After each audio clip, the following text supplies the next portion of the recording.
Ngayon, dating pinto na sinaraduhan. Yun lamang ayusin. Tapos ito dito nagkapinto ngayon. Yan, ay kaunting repair, ayos na rin yan.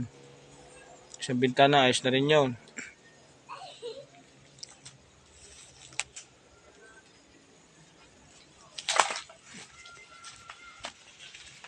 Tapos sa isang bintana, bubog na lang kulang.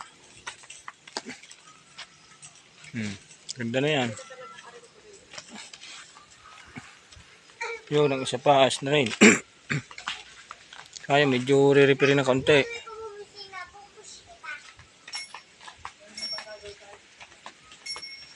Yan, ayos na yung loob niyang pintong yan. Itong labas lang kaunting repair.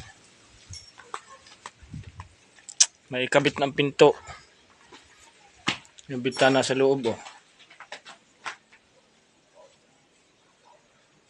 Bubog na lang ang kulang dyan.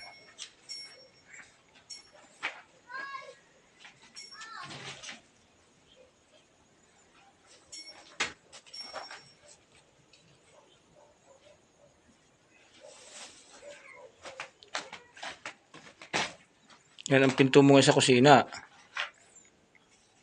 Ito yung dating pinto. Dito nilipat.